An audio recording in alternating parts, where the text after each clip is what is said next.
यह फिल्म एक युवा लड़के रिकी हो के साथ शुरू होती है, जिसे हत्या के आरोप में गिरफ्तार किया जाता है और 10 साल की सजा सुनाई जाती है। अगर उसे ठीक से रखा जाए तो यह सजा सहनीय हो सकती है, लेकिन भविष्य में सभी जेलें निजी कंपनियों के अधीन होती हैं। इसका मतलब है कि जेल के भीतर वार्डन अपने खुद के सख्त नियम लागू करते हैं। ये भ्रष्ट लोग कैदियों को अपने निजी गुलामों की तरह इस्तेमाल करते हैं, लेकिन उन्हें यह नहीं पता कि उनके दरवाजे से कौन अंदर आया है। कैदियों से भरी एक बस भारी सुरक्षा वाले चेक पॉइंट से गुजरते हुए एक अधिकतम सुरक्षा वाली जेल में पहुंचती है। इस भविष्य की दुनिया में सभी जेलें निजी कंपनियों द्वारा चलाई जाती हैं। नए कैदियों में से एक है रिकी हो, जिसे हमला और हत्या के आरोप में 10 साल की सजा दी गई है। रिकी शुरू से ही आदेशों को अनदेखा करता है और सीधे मेटल डिटेक्टर से गुजरता है। अलार्म बज उठते हैं और गार्ड उसे रोकने के लिए दौड़ते हैं, सोचते हैं कि वह हथियार लेकर आया है, लेकिन जब उसकी एक्सरे जांच की जाती है तो पता चलता है कि उसकी बॉडी के अंदर 5 गोलियां फंसी हुई हैं। एक गार्ड उनकी सर्जरी करके निकालने की पेशकश करता है, लेकिन रिकी आराम से कहता है, मैं इन्हें कुछ और सालों तक यादगार के रूप में रखूंगा। जेल को 4 हिस्सों में बांटा गया है, उत्तर, दक्षिण, पूर्व और पश्चिम। हर हिस्से का एक कैप्टन होता है जो जेल प्रशासन की अनुमति से अपने क्षेत्र पर राज करता है। ये चारों मिलकर खुद को गैंग ऑफ 4 कहते हैं। एक सुबह सैमुअल, जो उत्तर ब्लॉक के कैप्टन का दाहिना हाथ है, बाथरूम में एक बुजुर्ग कैदी को धमका रहा होता है और उसकी पिटाई कर रहा होता है।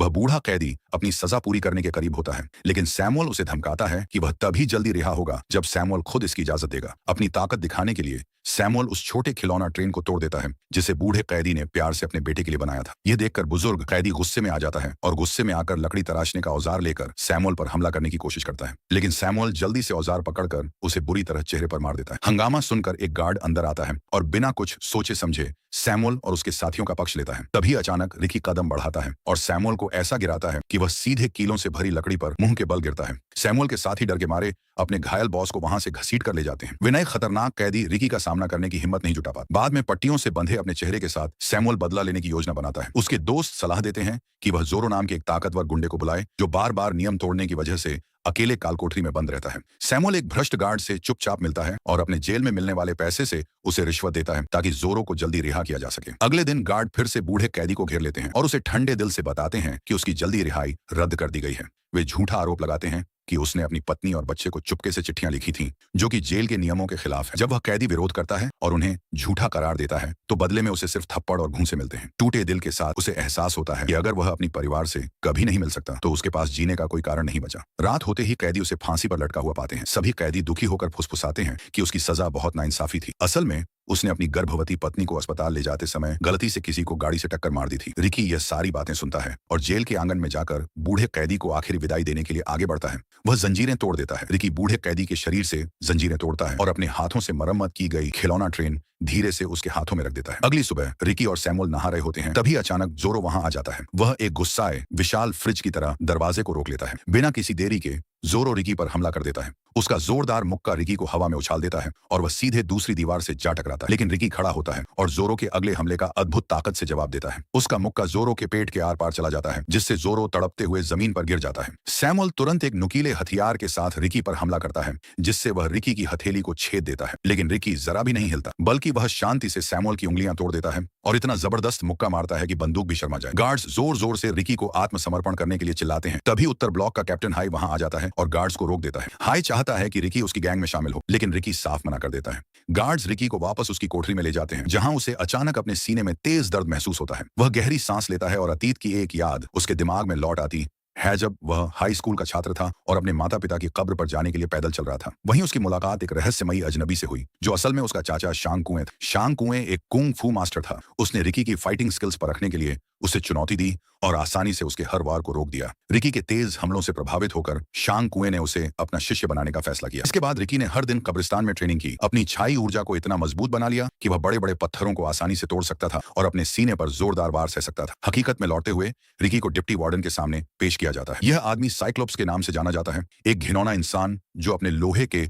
हुक वाले हाथ और नकली आंख पर गर्व करता है। वह एक प्लेट में स्टेक खा रहा होता है और रिकी से सवाल करता है, उसने एक खतरनाक गैंगस्टर को क्यों मारा और अनाथालय छोड़ने के बाद 2 साल तक क्या किया। जब रिकी कुछ भी बताने से मना कर देता है तो साइक्लोप्स उसे पास बुलाता है और बाहर से आई एक चिट्ठी दिखाता है। फिर वह अपनी लोहे की हुक से रिकी के हाथ में चोट करता है और उसके चेहरे पर घूंसा मारता है। उस चिट्ठी में रिकी की गर्लफ्रेंड की तस्वीर थी और साइक्लोप्स उसे धमकी देता है। रिकी पूरी तरह से अपना आपा खो देता है। वह डेस्क को 2 टुकड़ों में तोड़ देता है, एक गार्ड को कमरे के दूसरी तरफ फेंक देता है और फिर हवा में उड़ती गोली को एक धातु की ट्रे से रोक देता है। रिकी साइक्लोप्स को कोने में दबोच लेता है और उसे मारने ही वाला होता है, लेकिन आखिरी पल में खुद को रोक लेता है। वह अपनी गर्लफ्रेंड की फोटो वापस लेता है और वहां से चला जाता है। रात में रिकी अपनी कोठरी में बैठकर एक बांसुरी बजाता है और खुशहाल पुराने दिनों को याद करता है। 1 साल पहले जब वह अपनी गर्लफ्रेंड येन के साथ खुले आसमान के नीचे मस्ती भरे दिन बिता रहा था। अगली सुबह सैमुअल के आदमियों को अब बिना अपने बॉस के जीना पड़ रहा था। सैमुअल के आदमियों को अब उन कैदियों से न्याय मिल रहा था जिन्हें उन्होंने पहले परेशान किया था। कैप्टन हाई बीच में आकर उनकी सजा रोक देता है, लेकिन क्वान नाम का एक कैदी गुस्से में इसका विरोध करता है और खुलेआम हाई की ताकत को चुनौती देता है। इस बगावत का जवाब देने के लिए हाई तेजी से क्वान के चेहरे पर चाकू चला देता है।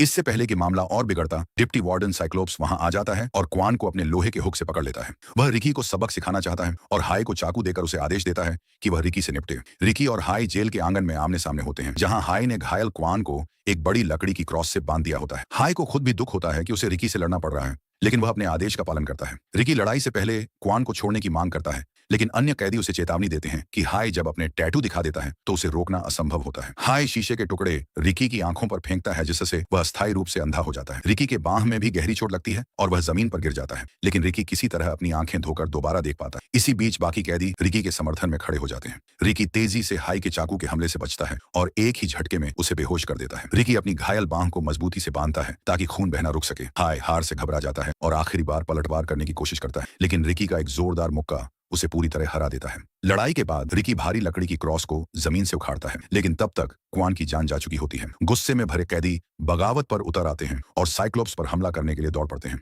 लेकिन बाकी 3 कैप्टन साइक्लोप्स की रक्षा करने के लिए आ जाते हैं। कैदी रिकी से बदला लेने और गैंग ऑफ 4 को खत्म करने की मांग करते हैं, लेकिन रिकी और खून नहीं बहाना चाहता। वह क्वान के शव को उठाकर वहां से चला जाता है, बदले की राह ठुकरा देता है। साइक्लोप्स यह मौका देखते हुए रिकी को नॉर्थ ब्लॉक का कैप्टन बनने का ऑफर देता है, लेकिन रिकी का ध्यान एलन की तरफ चला जाता है। एलन हाई का गोद लिया बेटा था, जो अपने पिता की मौत पर शोक मना रहा था। रिकी उसे एक साधारण हरी पत्ती से संगीत बजाने का तरीका सिखाता है, लेकिन जब एलन इसे आजमाने की कोशिश करता है तो वह कोई आवाज नहीं निकाल पाता, क्योंकि कैप्टन ने उसकी जीभ काट दी थी ताकि वह उनके राज किसी को न बता सके। एलन के दर्द से भावुक होकर रिकी उसे अपनी बांसुरी गिफ्ट में दे देता है। इसके बदले एलन उसे पोस्ते के पत्ते, अफीम का पौधा देता है, जो साउथ ब्लॉक के कैप्टन का उपहार था। रिकी हैरान रह जाता है। जेल के अंदर कैप्टन एक गैर कानूनी अफीम की खेती चला रहे थे। इसी बीच तीनों कैप्टन एलन के खिलाफ षड्यंत्र रचते हैं, क्योंकि उसने रिकी का साथ दिया था। एक क्रूर साजिश के तहत वे हाई के शव को प्रदर्शन के लिए रखते हैं और झूठा आरोप लगाते हैं कि रिकी ने उसका अपमान किया। फिर वे बेरहमी से एलन की हत्या कर देते हैं और उसके शव को जेल के आंगन में फेंक देते हैं, ताकि भविष्य में कोई और गद्दारी करने की हिम्मत न करे। एलन की मौत से बुरी तरह टूटकर रिकी गुस्से में अपनी बांसुरी तोड़ देता है। साइक्लोप्स गुस्से से पागल हो जाता है, क्योंकि अफीम की खेती का राज खुल चुका, लेकिन तब तक बहुत देर हो चुकी थी। रिकी पहले ही पोस्ते के खेतों में आग लगा चुका था और पूरे साम्राज्य को जला रहा था। साउथ ब्लॉक का कैप्टन हांग चुन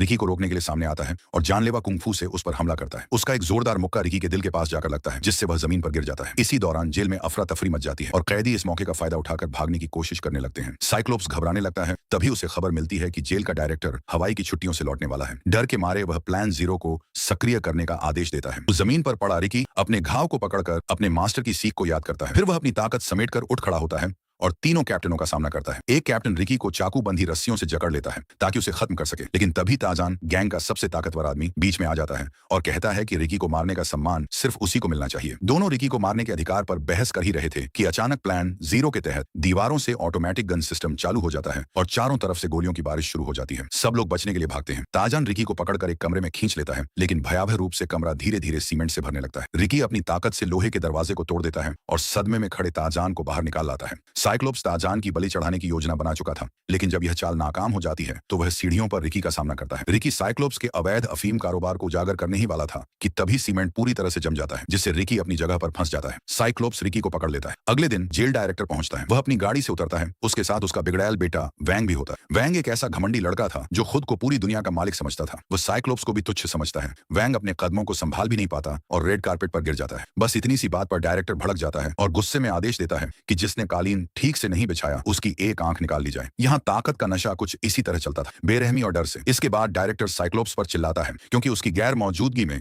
जेल में हंगामा मच चुका था। सबसे ज्यादा गुस्सा उसे इस बात पर आता है कि अफीम के खेत जलकर खाक हो चुके हैं। साइक्लोप्स अपनी गलती छिपाने के लिए रिकी को दोषी ठहराता है और डायरेक्टर के सामने पेश करता है। रिकी पूरी तरह जंजीरों में बंधा होता है और सिर से पांव तक सीमेंट में ढका हुआ था, जैसे किसी बेकार की मूर्ति। लेकिन जैसे ही रिकी डायरेक्टर को देखता है, वह अचानक पूरी ताकत से खुद को छुड़ा लेता है। एक ही झटके में वह सीमेंट तोड़ता है और डायरेक्टर को पकड़ लेता है। रिकी गुस्से में कहता है कि वह इस नशे के साम्राज्य को खत्म कर देगा। वैंग घबरा जाता है और चिल्लाता है कि साइक्लोप्स उसके पिता को बचाए, लेकिन उसी वक्त ताजान दीवार तोड़कर अंदर घुस जाता है, जैसे कोई जिंदा बुलडोजर हो। ताजान रिकी को धक्का देकर फेंक देता है और उसे लोहे की मुड़ी हुई सलाखों में फंसा देता है। इसके बाद शुरू होती है जबरदस्त पिटाई। डायरेक्टर और उसके बेटे के लिए यह किसी मनोरंजन से कम नहीं था, लेकिन रिकी इतनी आसानी से हार मानने वाला नहीं था। वह फिर से खुद को छुड़ाता है और एक जोरदार मुक्का मारता है, जिससे ताजान का जबड़ा अपनी जगह से खिसक जाता है। फिर एक और घूंसा मारकर रिकी ताजान की मुट्ठी तक तोड़ देता है। ताजान बेहोश होकर गिर जाता है। रिकी डटकर खड़ा हो जाता है है और चिल्लाता है, कैदी कीड़े मकोड़े नहीं, इंसान हैं। लेकिन डायरेक्टर को यह सुनने में कोई दिलचस्पी नहीं थी। अचानक छत नीचे आने लगती है, धीमी मगर निश्चित मौत की तरह। रिकी अपनी पूरी ताकत लगाकर उसे रोकने की कोशिश करता है,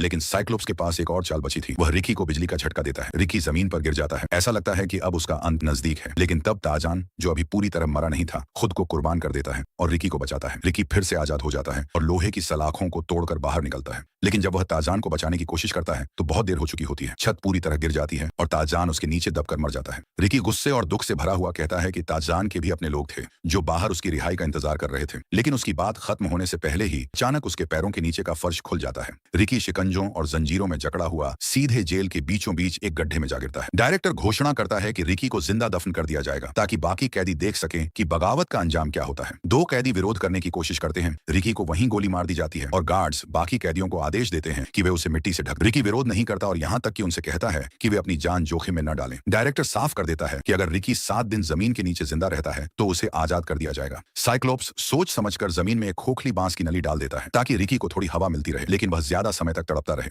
जैसे जैसे रात होती है कैदियों में चिंता बढ़ने लगती है, लेकिन तभी अंधेरे में हल्की सी सीटी जैसी आवाज सुनाई देती है। रिकी अभी भी जिंदा है और लड़ रहा है। 2 बचे हुए कप्तान रिकी को चुप कराने के लिए बांस की नली में मांस का टुकड़ा डालकर उसे बंद कर देते हैं, लेकिन रिकी, जो एक सच्चा सर्वाइवर है, बांस को तोड़ देता है और गिरा हुआ मांस खा लेता। भूखा और दफनाया गया रिकी अपनी खोई हुई प्रेमिका येन को याद करता है। फ्लैशबैक में दिखाया जाता है कि येन रात में घर लौट रही थी जब उसने कुछ लोगों को अफीम बेचते और इस्तेमाल करते हुए देख लिया। एक गैंगस्टर उसे देख लेता है और उसका अपहरण कर लेता है। वह किसी तरह भाग निकलती है, लेकिन घबराहट में छत से फिसलकर गिर जाती है और उसकी मौत हो जाती है। इस हादसे ने रिकी के अंदर ड्रग माफिया के खिलाफ आग भर दी। बदले की भावना से जलते हुए रिकी ने उस आदमी को खोज निकाला जो इसके लिए जिम्मेदार था। गैंगस्टर ने उस पर 5 गोलियां चलाईं, लेकिन रिकी जरा भी नहीं हिला। उसने एक ही घातक वार में उस आदमी को खत्म कर दिया, जिससे वह हीरो भी बना और कैदी भी। इसी बदले की वजह से वह जेल में बंद है। उसने न्याय के बजाय बदला चुना। 7 भयंकर दिनों के बाद, तूफानों और असहनीय यातनाओं के बावजूद रिकी जिंदा निकाला जाता है। वह खुदाई मशीन से कूदकर बाहर आता है, लेकिन उसे सांस लेने का भी मौका नहीं मिलता। कप्तान तुरंत हमला कर देते हैं। कब्र जो नहीं कर पाई वह अब पूरा करने को तैयार है। कैदी अब अन्याय और झूठे वादों से तंग आ चुके हैं। वे बगावत कर उठ खड़े होते हैं, लेकिन रिकी को फिर से अंधेरी कोठरी में फेंक दिया जाता है जैसे कोई जंगली जानवर हो। फिर भी जंजीरों में बंधे होने के बावजूद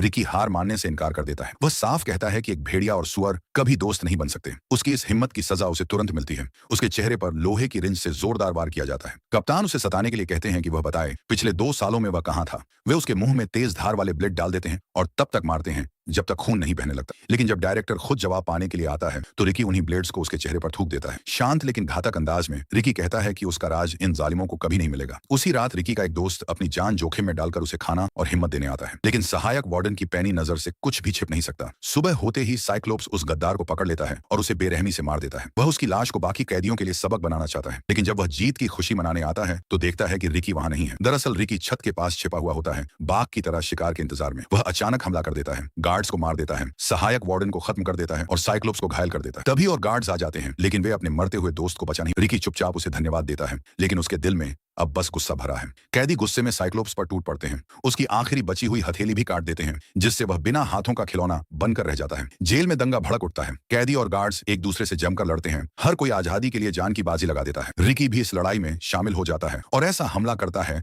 कि गार्ड्स पीछे हटने को मजबूर हो जाते हैं। वह साइक्लोप्स को पकड़ लेता है और उसे आदेश देता है कि उसे डायरेक्टर के पास ले जाया जाए। इसी दौरान डायरेक्टर और उसका बिगड़ैल बेटा किचन में बैठे खाने का स्वाद छक रहे होते हैं और जिन व्यंजनों का स्वाद उन्हें पसंद नहीं आता उनके लिए शेफ को सजा दे रहे होते हैं। उनकी क्रूरता तब बाधित होती है जब रिकी अचानक वहां धमक जाता है। साइक्लोप्स रिकी को बचाने के लिए अपनी जान दांव पर लगा देता है और गोलियां झेल लेता है, लेकिन डायरेक्टर बिना झिझक साइक्लोप्स को भी गोली मार देता है, यह साबित करते हुए कि यहाँ वफादारी की कोई कीमत नहीं है। अंतिम लड़ाई शुरू होती है। बाकी ब्लॉक के कैप्टन रिकी के साथियों पर हमला करते हैं, जबकि रिकी खुद 2 मार्शल आर्ट मास्टर से भिड़ जाता है। उनमें से एक क्वानू रिकी पर उबलता हुआ पानी फेंक देता है, लेकिन जल्दी ही उसे अपने कर्मों की सजा मिल जाती है। उसका पैर एक बैरल में फंस जाता है और रिकी मौके का फायदा उठाकर उसका पैर काट देता है। अंतिम बचा हुआ कैप्टन भागने की कोशिश करता है, लेकिन डायरेक्टर कायरों के लिए कोई जगह नहीं छोड़, वह उसे एक विस्फोटक गोली से उड़ा देता है। अगर आप इस जबरदस्त फिल्म का नाम जानना चाहते हैं तो डिस्क्रिप्शन में देखें। इस बीच कमेंट में बताएं कि आपने हाल ही में कौन सी अजीब और जबरदस्त फिल्म देखी है। लाइक और सब्सक्राइब करना न भूलें ताकि हम आपके लिए ऐसी ही मजेदार कहानियां लाते रहें।